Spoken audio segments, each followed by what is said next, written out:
Hello, this video note is about simplifying rational exponents. So here we have three examples. The first one is 2 to the third, x to the 3 halves, y to the 2/3, the whole quantity to the power 2/3. So these principles work only because we have one term on the inside. If we had a plus or a minus in between, we would have multiple terms and then we cannot multiply the powers. It's very important to have just one term on the inside, then we can multiply all of the exponents.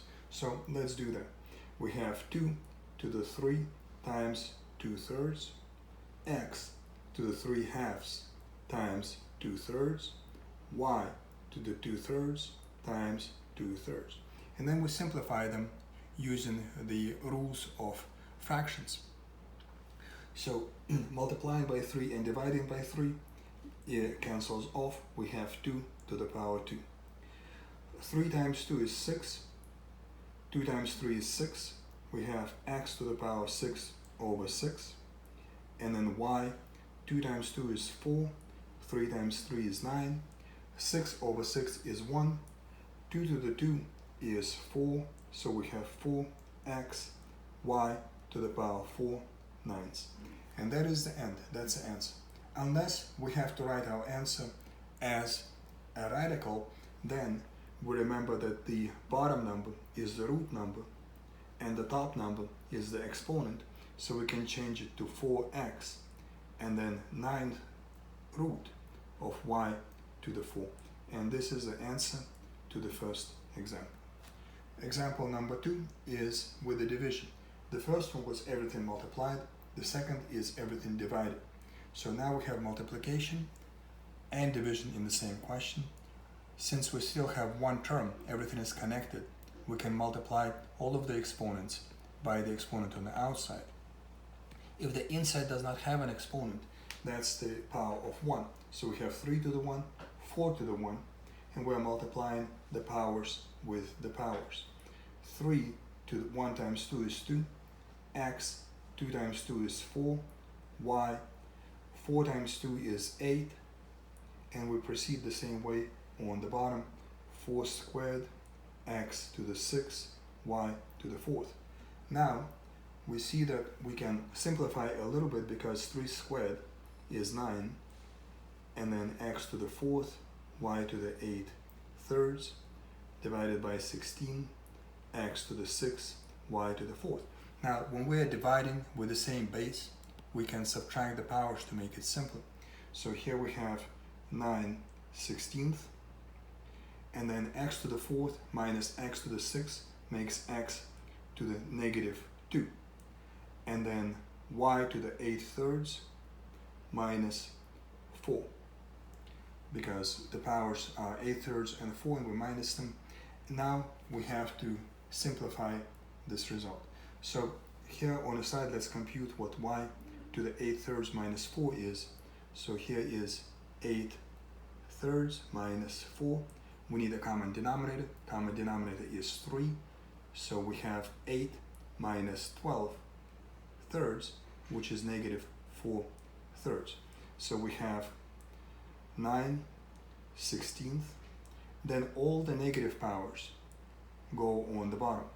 They change place. If we have any power with any item with a negative exponent, the negative exponent means that item is in the wrong place. If it's on the top with the negative, it needs to be on the bottom to be with the plus.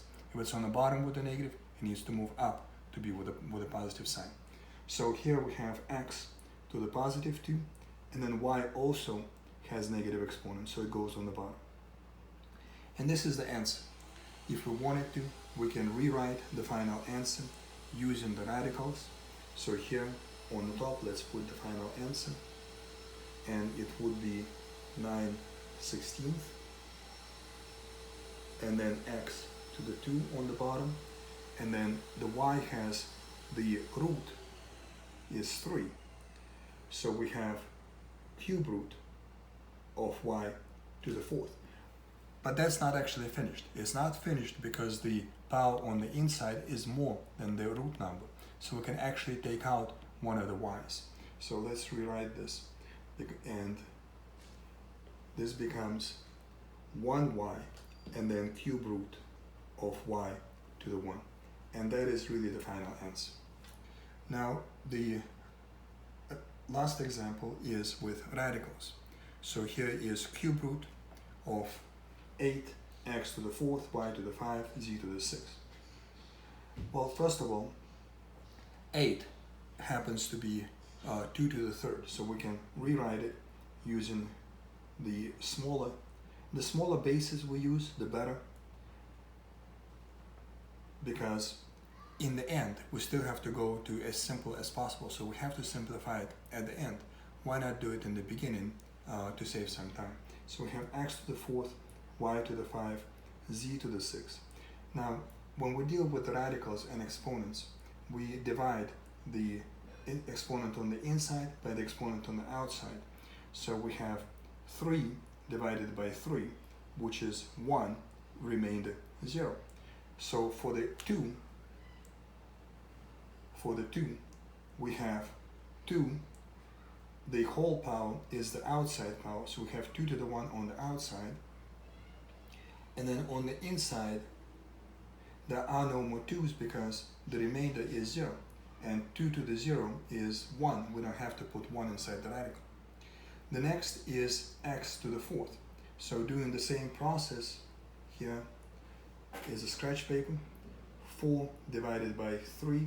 3 goes into 4 once, remainder 1. So as far as x is concerned, it's going to have x to the 1 on the outside, and then x to the 1 on the inside. So we have x on the outside, x on the inside. Now for the y's, we have 5 divided by 3. 3 goes into 5 once, remainder 2. So as far as y, we have 1 y on the outside, and we have 2 y's on the inside. So 1 y outside, 2 y's on the inside. The last is 6. 6 divided by 3 is 2, remainder 0, which means we have z twice on the outside and no z's on the inside. And that is the final answer to our radical.